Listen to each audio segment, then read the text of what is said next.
감사합니다. 오늘은 거룩한 시 창조적 소수, 이런 제목으로 같이 말씀을 나누도록 하겠습니다. 여러분, 이 땅은 지금 큰 위기를 겪고 있습니다. 그것은 전쟁의 위기입니다. 러시아가 우크라이나를 침공한 지가 1년 8개월 되었습니다. 끔찍한 전쟁이 계속되고 있습니다. 수만 명이 죽었습니다. 수십만 명이 다쳤고 수백만 명, 천만 명 이상이 집을 떠나서 방황하고 있습니다. 그러나 전쟁은 계속되고 있습니다. 최근 소식은 북한에서 컨테이너 1000개를 보냈다는 것이고, 거기에 뭐가 들었는지 정확하게 알 수는 없습니다만 포탄이 들어있었을 것으로 생각됩니다. 그래서 전쟁이 더 확대되고 북한이 도발할 가능성이 더 커졌다 생각하고 있습니다. 이스라엘과 하마스 사이의 전쟁은 이제 3주째로 접어들고 있습니다. 전 세계가 그 뉴스입니다. 정말 끔찍하고 충격적인 장면이 매일 전 세계로 송출되고 있습니다. 사망자만 5,000명이 넘었고, 팔레스틴에 있는 지금 100만 명 이상의 사람들은 집을 떠나서 도망쳐야 살 수 있는 어려움을 겪고 있습니다. 이스라엘 쪽에서도 계속적인 사상자가 생겨나고 있습니다. 끔찍한 피해 보복이 지금까지도 있었는데 지금 또 다시 시작되었습니다. 이 전쟁은 다른 나라로 확전될 가능성이 대단히 큽니다. 왜냐하면 하마스 뒤에는 이란이라고 하는 나라가 있습니다. 이스라엘은 미국이 적극적으로 도와주고 있습니다. 그래서 이스라엘은 거대한 항공모함 전단을 지중해로 보냈습니다. 이게 확전되면 3차 세계대전으로 이어질 수 있다, 전문가들은 생각하고 있습니다. 전쟁의 위기를 온 세계는 지금 경험하고 있습니다. 지난 여름 얼마나 길고 무더웠는지, 우리나라뿐만 아니라 전 세계가 그랬습니다. 이탈리아 수도였던 로마는 역사상 처음으로 41도를 넘어갔습니다. 이탈리아의 에어컨 보급률은 7%입니다. 왜 7%밖에 안 될까요? 에어컨 살 돈이 없어서요? 아니요. 여름이 이렇게 무더웠던 적이 없었던 것입니다.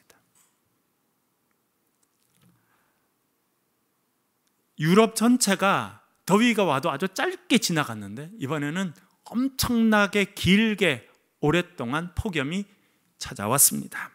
그래서 유엔에서는 지구온난화가 끝났다라고 선언했습니다. 지구온난화는 끝났고 이제 지구의 열대화, 지구가 물이 끓듯이 펄펄 끓는 그런 시대를 맞이했다라고 이야기해주고 있습니다. 지구는 또한 열대화의 위기를 경험하고 있습니다. 이런 위기를 어떻게 극복하느냐 하는 것에 인류의 미래가 달려 있습니다. 유명한 역사학자 아놀드 토인비는 인류는 지금까지 수많은 도전을 경험해 왔다고 그렇게 이야기했습니다. 그 도전에 어떻게 응전하느냐, 어떻게 대응하느냐가 인류 역사를 만들어 왔다라고 그의 유명한 책 역사의 연구라고 하는 책에서 그렇게 주장하였습니다. 그는 이 역사 발전을 두 단어로 간단하게 정리했습니다. 도전과 응전으로 표현했습니다. 환경이 도전해 올 때 그것을 어떻게 응전하느냐, 어떻게 대응하느냐, 그것이 역사라는 것입니다. 그는 이렇게 말합니다. 문명이란 발생, 성장, 쇠퇴, 해체의 과정을 겪는다. 모든 문명과 문화는 고난을 이기는 과정에서 생겨난 결과물이다. 한 문명의 흥망성쇠는 그 사회를 이끌고 있는 창조적 소수에 달려있다. 아놀드 토인비는 저 유명한 창조적 소수, creative minority라고 하는 단어를 이 책에서 사용하게 됩니다. 인류는 지금까지 수많은 도전을 경험해 왔다는 것입니다. 최근에 우리는 무슨 위기를 전 세계가 다 겪었습니까? 코로나. 수백만, 수천만 명이 죽어갔습니다. 우리나라만 사망자가 적을 뿐이지, 여러분, 저 발달했다고 하는 미국의 수도 뉴욕에서도 시신을 다 수습할 수 없을 만큼 수많은 사람들이 죽어갔습니다. 이런 도전 앞에 어떻게 응전하느냐라고 하는 것이 인류의 역사를 정해왔다는 것입니다. 그럴 때 역할을 한 사람을 창조적 소수다, 그렇게 이야기했습니다. 이 창조적 소수는 인류 문명이 경험하는, 그리고 자신들이 속한 공동체가 경험하는 도전이 무엇인지를 미리 간파하는 사람들입니다. 그리고 이 도전에 지혜롭게 응전할 수 있도록 사람들을 일깨워주는 사람들입니다. 그리고 많은 사람들이 나아갈 길을 제시하는 사람들, 그 사람들을 창조적 소수다, 그렇게 아놀드 토인비는 불렀습니다. 인류 역사는 수많은 대중들에 의해서 만들어지는 것이 아니라 소수의 창조적인 생각과 사고를 하는 사람들에 의해서 만들어져 왔다, 그렇게 그는 결론 내렸습니다. 성경에도 이런 예는 얼마든지 많이 있습니다. 이스라엘 백성들 광야에 나왔습니다. 그런데 거기서 위기를 경험합니다. 왜냐하면 12명의 정탐꾼이 한 보고 때문에 위기를 경험합니다. 12지파의 대표 한 명씩을 불렀습니다. 가장 똑똑하고 영민한 사람들을 불러서 이제 하나님이 약속하셨던 가나안 땅에 파견합니다. 그 땅을 정탐하도록 이야기했습니다. 40일 동안 정탐한 사람들이 돌아와서 보고합니다. 10명은 그 땅을 악평합니다. 그 땅은 거민들을 삼키는 악한 땅입니다. 그 땅에는 거인족들이 살고 있고 성읍은 얼마나 큰지 모릅니다. 우리는 스스로 보기에도 메뚜기 같습니다 라고 이야기합니다. 그 이야기를 들은 이스라엘 백성들 밤새 통곡합니다. 우리 이제 망했다, 이제 다 죽었다, 왜 우리를 이까지 끌고 나와서 이 광야에서 죽게 만드느냐, 그렇게 원망과 불평을 하게 됩니다. 그때 정탐꾼 중에 파송되었던 두 사람 여호수아와 갈렙이 일어나서 옷을 찢었습니다. 왜 통곡하십니까? 하나님께서 우리와 함께 하시면 우리는 그 땅을 차지할 수 있습니다. 그 땅은 아름다운 땅이고 젖과 꿀이 흐르는 땅입니다 라고 이야기합니다. 10명 대 2명입니다. 여러분, 누굴 따라가야 됩니까? 우리는 다수결의 원칙에 익숙합니다. 많은 사람들이 그렇다고 하면 그게 맞는 것이다 라고 하는 교육을 어릴 때부터 받아왔고 지금도 그 생각하고 있습니다. 그러면 누굴 따라가야 됩니까? 10명, 안 된다고 하는 사람들 10명 이야기를 듣고 애굽으로 돌아갔어야 했습니다. 그랬으면 이스라엘 민족은 역사에서 그때 사라졌을 것입니다. 그러나 지금까지 이스라엘이라는 나라가 있는 것은 창조적인 생각, 믿음을 갖고 있는 두 사람의 의견을 따라가기로 모세가 결정했기 때문에 그렇습니다. 이스라엘의 운명은 그때 사라지고 없어질 수 있었습니다. 그러나 창조적인 두 사람, 믿음을 가진 두 사람의 의견을 따라갔기 때문에 지금의 이스라엘이 있는 것입니다. 인류의 역사는 다수를 차지하는 사람들에 의해서 만들어져 가는 것이 아니라 창조적인 생각과 믿음을 가진 소수에 의해서 만들어져 왔다라고 하는 것입니다. 이들을 창조적 소수라고 말합니다. 오늘 본문에도 이 이야기가 나옵니다. 한번 읽어보겠습니다. 이사야 6장 13절 같이 읽겠습니다. 시작. 그 중에 10분의 1이 아직 남아 있을지라도 이것도 황폐하게 될 것이나 밤나무와 상수리 나무가 배임을 당하여도 그 그루터기는 남아 있는 것 같이 거룩한 씨가 이 땅에 그루터기니라 하시니라. 아멘. 여러분, 창조적 소수라는 단어가 등장합니까? 안 합니까? 안 읽어보셨습니까? 있습니까? 없습니까? 내 눈에는 안 보이던데, 예, 그 눈 정확하신 거예요. 여기에 창조적 소수라는 단어는 없습니다만 창조적 소수와 같은 의미가 담긴 단어가 등장합니다. 그것이 거룩한 씨라고 하는 단어입니다. 거룩한 씨가 이 땅에 그루터기니라 라고 말씀하고 있습니다. 여러분, 그루터기가 뭡니까?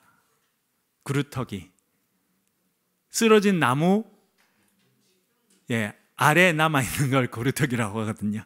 제가 어릴 때 저희 아버님이랑 산에 자주 갔어요. 특별히 이제 추수가 다 끝마치고 이제 찬바람이 불 이때쯤 되면 지게를 지고 산에 아버님 따라갔습니다. 뭐 하러 갔을까요? 나무하러.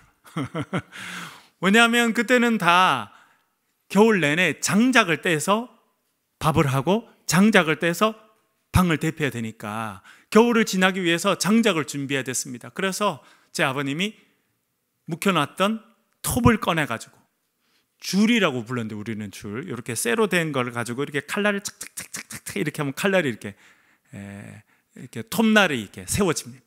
그러면 그걸 갖고 아버님은 큰 지게를 지시고 저는 조그만 지게를 지고 산에 올라간 거예요. 산에 올라가면 아버님이 이제 저 나무를 비자, 이 나무를 이렇게 정해주시면 저도 이제 한 나무를 딱 붙잡고 앉아서 이제 나무를 비는 거예요. 안 해보셨어요? 해본 분은 거의 없어 보이네요, 눈빛을 보니까. 뭐 조그마한 소나무도 하게 하지만 어떤 데는 좀 큰 나무, 특별히 참나무나 이런 거는 나무 자체가 얼마나 단단한지 톱이 잘 안 됩니다. 그리고 오른쪽에서부터 톱을 착 이렇게 해서 한 절반쯤 자르면 끝까지 하면 될 것 같으죠. 안 해본 사람만 그렇게 생각하는 거예요. 절대 그렇게 안 됩니다.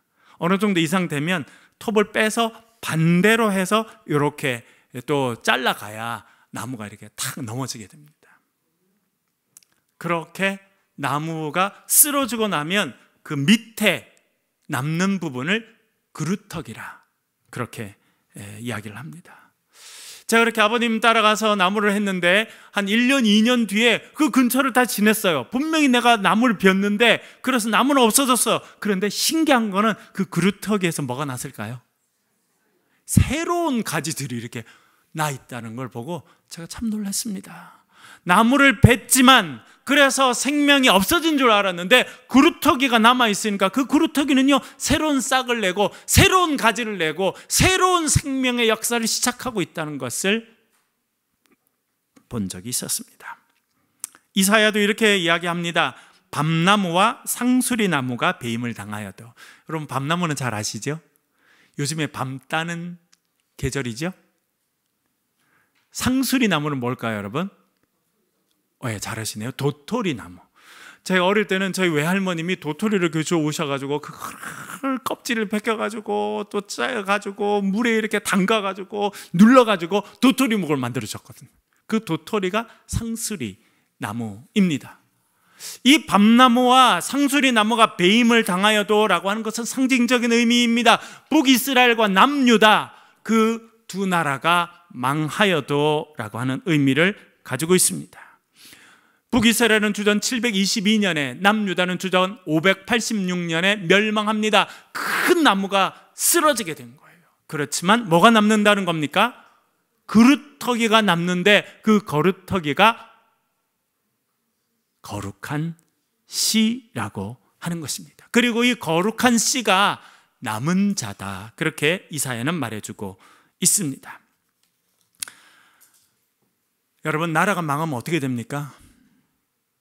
전쟁에서 지면 어떻게 됩니까? 우리나라도 사람들이 오랑캐라고 생각했던 청나라, 저 북방 민족이 내려와서 공격하니까 금방 이길 줄 알았죠. 그래도 남한산성 가서 있다가 지게 됩니다. 어떻게 됐습니까? 50만 명의 사람들이 청나라로 끌려갑니다. 포로로 끌려가죠. 이스라엘도 남유다가 바벨론에 멸망하게 됩니다. 그래서 수많은 사람들이 굴비 엮이듯이, 여러분, 대형 박물관이나 또 루브르 박물관 이런 데 가게 되면 옛날에 그런 그 벽에 새겼던 거, 또 전쟁한 다음에 이렇게 전승비 세워놨던 걸 많이 갖고 왔거든요. 그래서 영국 사람들 자기들이 아주 역사 있다 그러는데 다 훔쳐온 거예요. 가보면 본인들이 만든 거 거의 없어요. 그걸 또 그렇게 비싼 돈을 받고 또 들어가서 보라고 그러는 거, 저는 참 들어가서 이해가 안 되더라고요. 한 번은 보니까 부조인데 이스라엘 백성들이 굴비 엮이듯이 엮여서 끌려가는 모습이 있습니다. 그렇게 처참하게 끌려갔던 사람들 가운데 다니엘과 3명의 친구들이 있었습니다. 이 젊은 엘리트들을 불러가지고 이제 이 사람들을 다 바벨론에 동화시켜서 바벨론이 오랫동안 식민지로 다스리기 위해서 젊은이들을 데려가서 그들을 특별히 특별 교육을 시킵니다. 왕이 그들에게 최고의 고기와 포도주를 내려줍니다. 그런데 다니엘과 세 친구는 어떻게 합니까? 거절합니다. 왜 그렇습니까? 내가 비록 전쟁 포로로 끌려왔지만 나는 여호와 하나님을 믿는 유대인이다.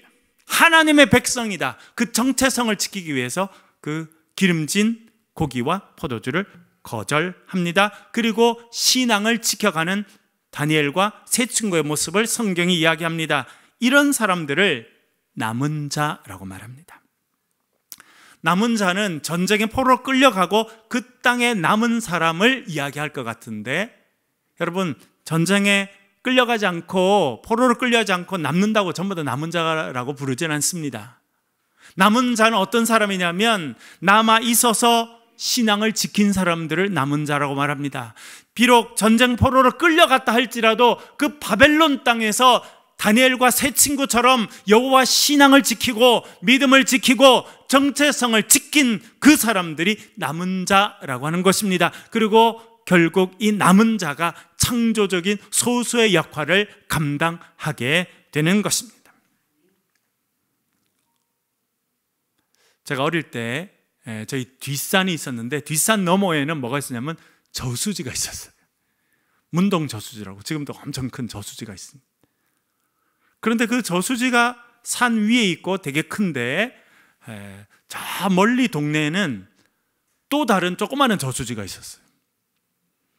근데 어릴 때 보니까 이 큰 저수지하고 조그마한 저수지를 수로로 연결해서 이 조그마한 저수지가 마를 수 있으니까 큰 저수지에 물이 많이 쌓이면 이 물을 수로를 통해서 조그마한 저수지로 이렇게 보내주는 걸 많이 봤습니다. 저희 집 근처에 그 수로가 이렇게 지나갔습니다. 그래서 저는 그 수로에 자주 가서 봤습니다. 왜 그랬을까요? 혹시 물고기를 잡을 수 있을까 하고. 왜냐하면 저수지 물을 수로를 따라 이렇게 물고기가 다니는 걸 봤거든요. 한 번은 제가 수로에 가서 서 있었습니다. 어떤 물고기들이 지나가나 이렇게 하고 보니까 어떤 물고기 하나가 큰 게 내려오는 거예요. 뒤집어져 가지고 천천히 내려오는 거예요. 무슨 물고기일까요?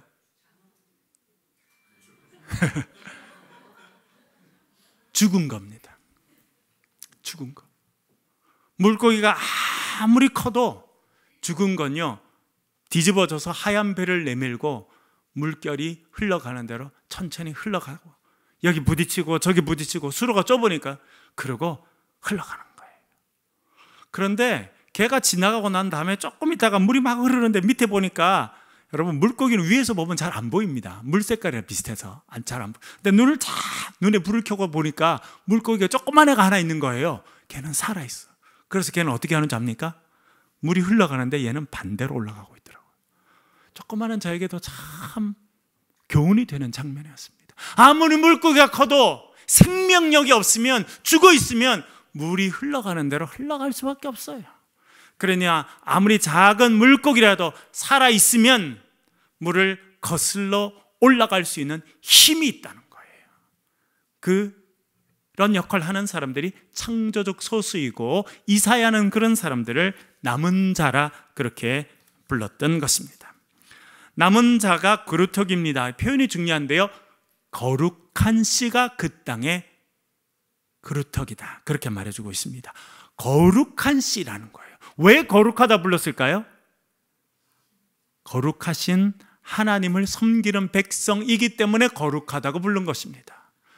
거룩한 씨라고 불렀습니다. 씨라는 단어는요, 구약 성경, 신약 성경에서도 너무나 중요한 단어입니다. 왜냐하면 씨는 무엇을 의미하기 때문에 그렇습니까?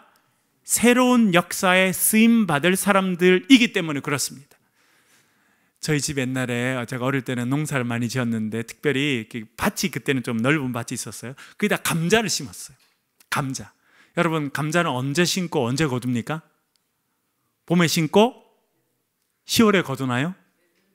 예, 여름. 그것도 장마철 되기 전에 반드시 다 수확을 해야 됩니다. 그래서 일찍 심게 되는데, 제가 집에 보니까 여름에 감자 막 쪄 먹고 뭐 부쳐도 먹고 뭐 이렇게 그 간장 넣어가지고 이렇게 잘라가지고 이렇게 해서 먹고 막 이렇게 하는데, 아니 한 뭉태기의 감자는 저희 어머님이 너무 소중히 보관하시더라고요. 겨울에도 그 개들은 얼지 않도록 따뜻하게 이렇게 보호하시더라고요. 그리고 어느 순간 보면 감자에서 막 싹이 나더라고요. 그게 뭐냐고 했더니 씨감자래요. 그거는 내년 봄에 씨로 사용할 건가요? 절대 먹지 않습니다. 그리고 얼지 않도록 잘 보관합니다. 봄이 되면 소를 데리고 와서 밭을 일구고 도랑을 만든 다음에 그 씨감자를 보니까 저희 어머니 도와드렸는데, 큰 거는 4쪽을 내고 조그만 거는 2쪽을 내요.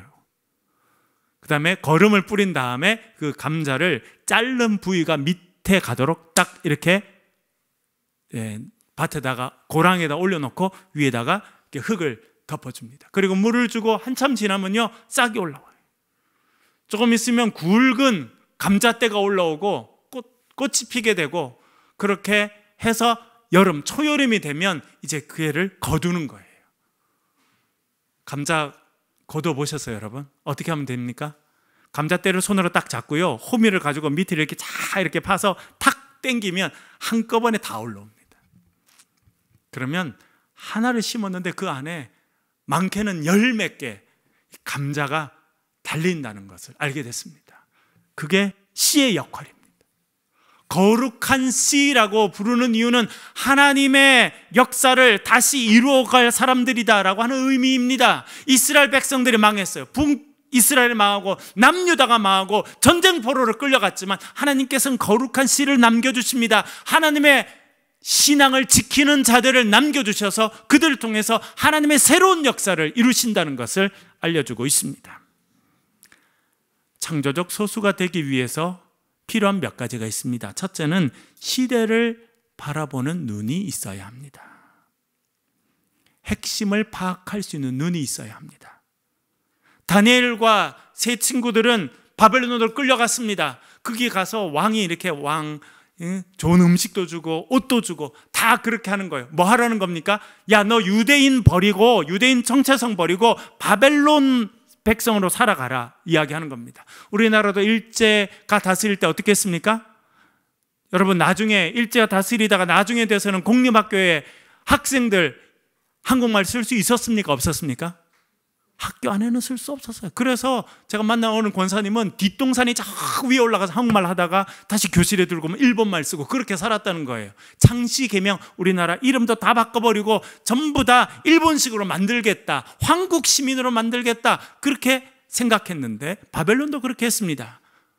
그렇게 해서 유대인들을 없애버리려고 한 것이죠. 그러나 다니엘과 세 친구는 믿음을 버리지 않습니다. 왕이 주신 귀한 고기와 음식을 먹지 않고 차라리 채소를 먹겠다 합니다. 왜 그렇습니까? 뭐 하려고? 신앙을 지키려고.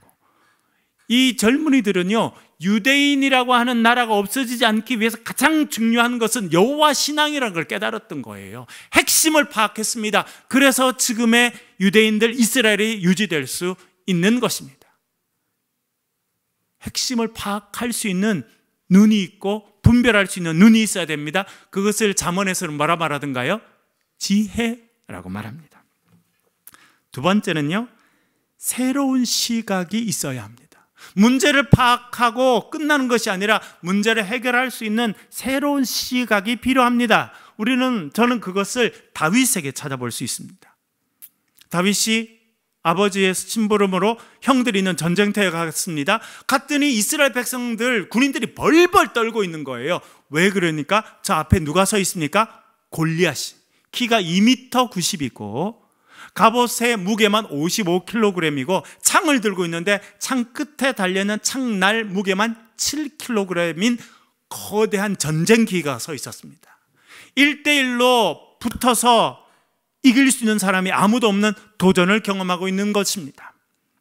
그래서 다윗이 나섰습니다.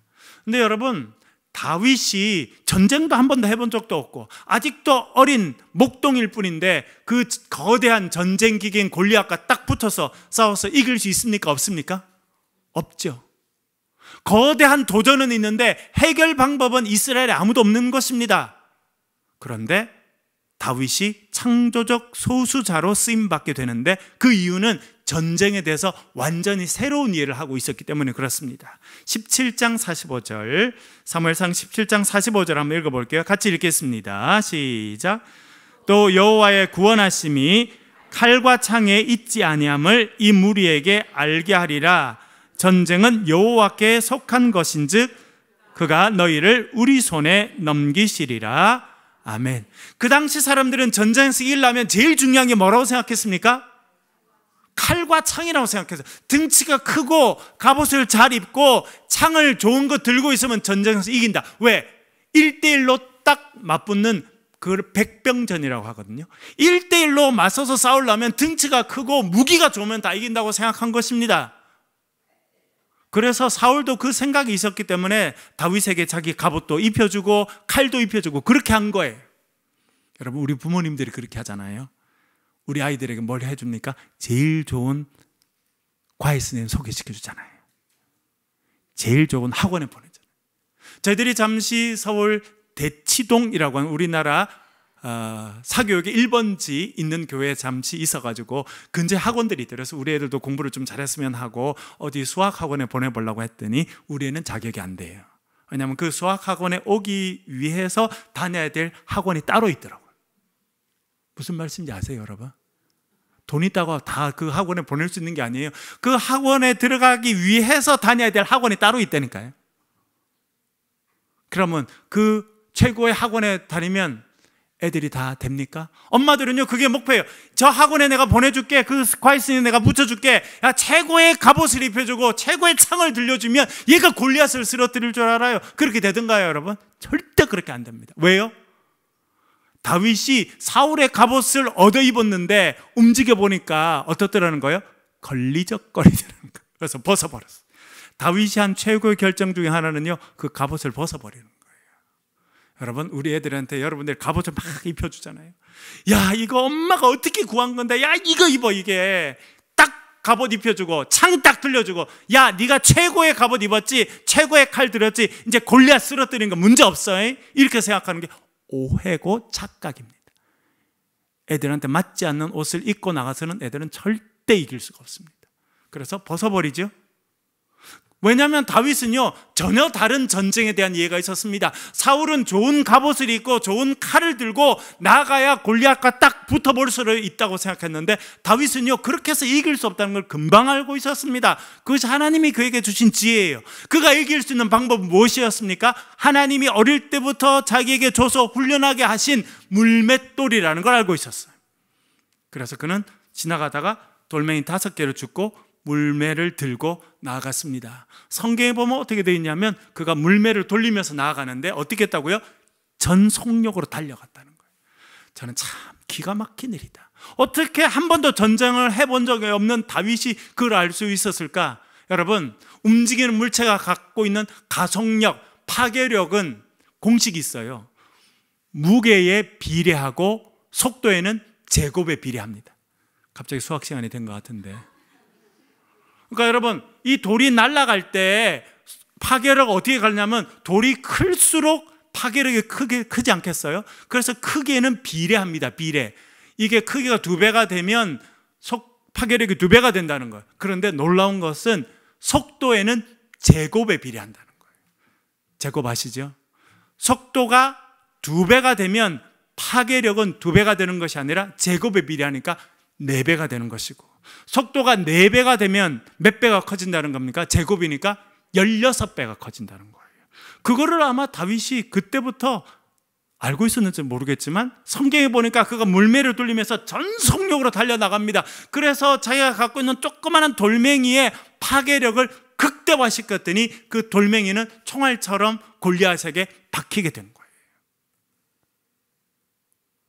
여러분, 그것이 우리에게 도전입니다.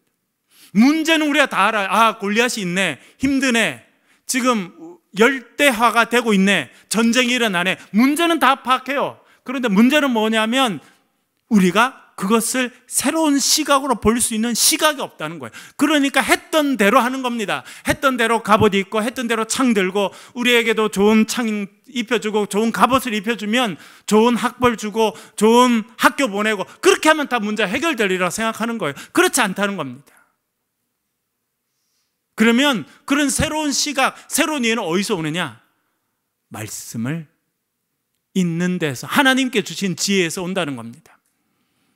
우리 역사를 영원히 바꿔놓은 사건 중에 하나는 1517년 10월 31일에 있었던 루터의 95개조 반박문이었습니다. 그 당시 유럽은 교황이 지배하던 막강한 권력을 행사하던 그런 시대였는데 95개 반박문을 붙이고 종교개혁이 시작되면서 유럽이 새로워지고 결과적으로 온 세계 역사가 새로워졌습니다. 그는 어떻게 그런 일을 하게 됐습니까?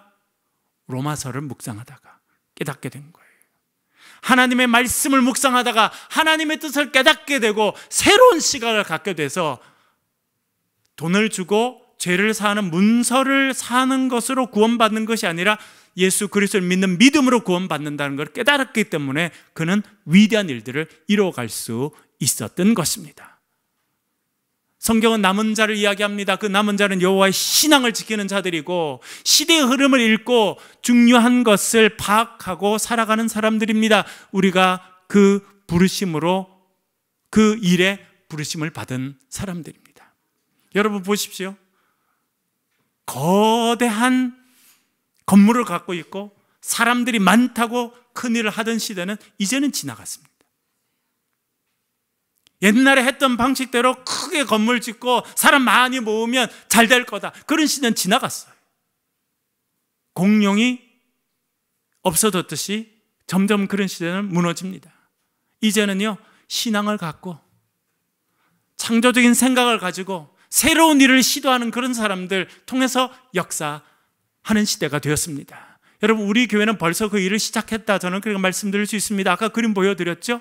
우리가 한 번도 본 적이 없는 저 멀리 있는 에티오피아의 사람들을 격리하고 세워주고, 우리 교회도 자체 건물이 없지만 그분들이 힘을 내서 신앙생활을 할 수 있도록 그 일에 힘을 보태는 그 일이 벌써 창조적인 소수가 하는 일들을 우리가 시작했다라고 하는 것을 믿으실 수 있길 바랍니다.